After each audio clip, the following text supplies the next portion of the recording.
So let's start a new thing today. We're going to be looking at quadratics, okay? Now, so far we've been looking at equations like this. In fact, we've literally just looked at equations like this. In fact, no, let's go one simpler than that then.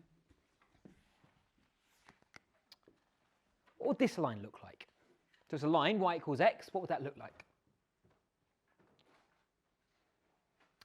So what's the gradient? 1, right? It's the number in front of the x, so in this case the gradient is 1. What's the y-intercept? It's 0, right? So in other words, we are expecting a line with gradient 1. So in other words, every time you go across by 1, you go up by how many? 1. And which passes through the origin, passes through 0. Okay? So you get something that looks like that. Okay, so that's the line y equals x. Okay? And then we looked and we said, okay, what happens then if we change the number in front of the x? So for example, we try y equals 2x. What does this line look like? It's steeper, right? Because we've still got a y-intercept of 0. It's still going to pass through the origin. However, the gradient is now 2, right? It's 2, yeah? Because it was 1, now it's 2, which means every time we go across by 1, we go up by double the distance we did before.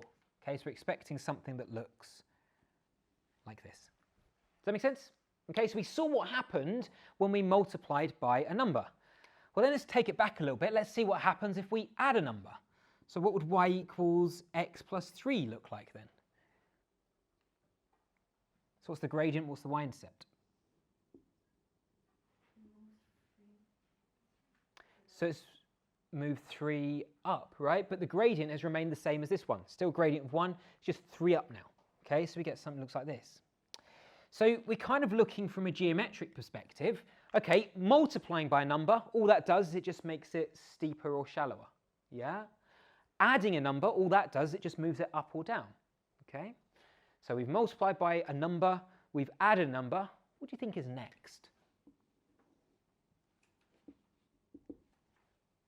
What about if we try multiplying by another x? So instead of just multiplying by any other number, let's see what happens if we multiply by another x, okay? So let's take x and let's multiply it by another x. Now, of course, we would never write it like this. How would we write it? Y equals x squared, right? Because we're timesing x by itself. Now, can you guess what would this line look like? Good. In fact, we've got the luxury nowadays that we can use online graphing software. So if you take a look at your screens, if I type in y equals x squared, you can see what it returns me. Okay? You can see it returns me a line that looks like this. Okay, so this is no longer a straight line. This is the first line that we meet, which is actually curved. Now, where is the y-intercept? It's 0, right? It passes through the origin, okay? Any other features of this graph that you notice? So it's no longer a straight line, okay? It's a curved line. Is there any other features of this graph that you can list for me? Good, so what's a better word than saying it's a mirror? Okay, it begins with an S. Good, it's symmetrical.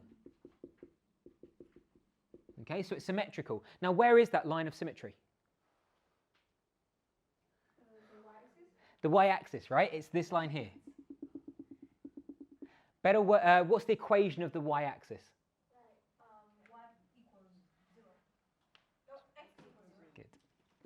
It's x equals 0, right? Because every point along this line has an x coordinate of 0. Haven't moved any across. Okay, good.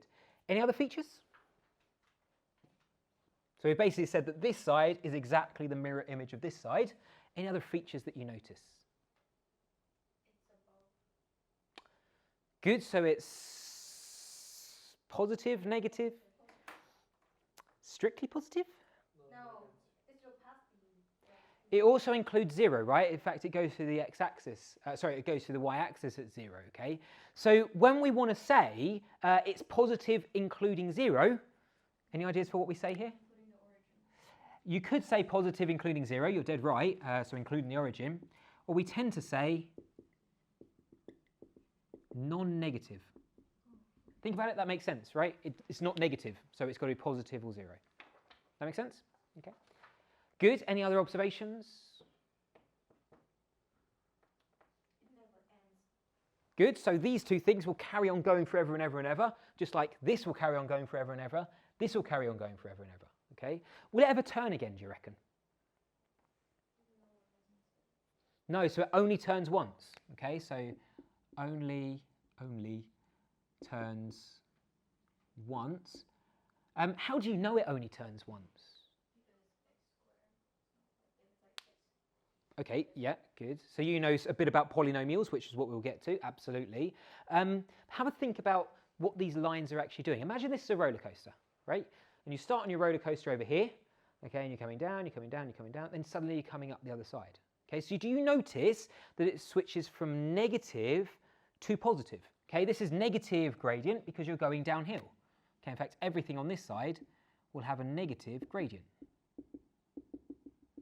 Whereas everything on the right-hand side will have a positive gradient, right? Is the gradient the same? Is the gradient the same?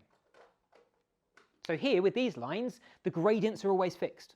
Okay, if you imagine walking along this is like a hill, would you be happy the steepness would always remain the same? Is the gradient the same on this one? No. So what happens to the gradient? Talk to me what happens as you move from left to right. So when you're over here, is it steep or shallow? Yeah, it's steep, right?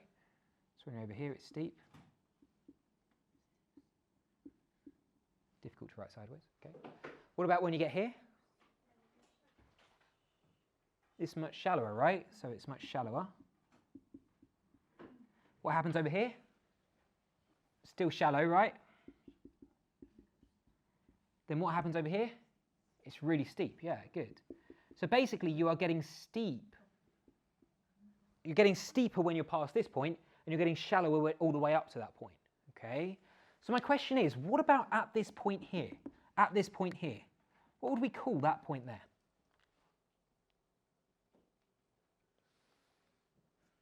Just say what you see.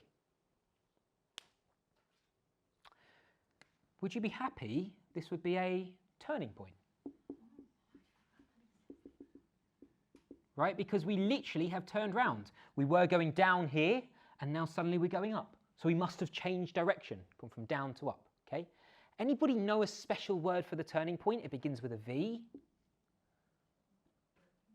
Yep. It's the vertex, what am? Yeah? So the vertex is just simply the turning point of that graph. Does that make sense to everyone? Yeah, good. Okay, so kind of what can we do with this then, right? Well, look what we did over here.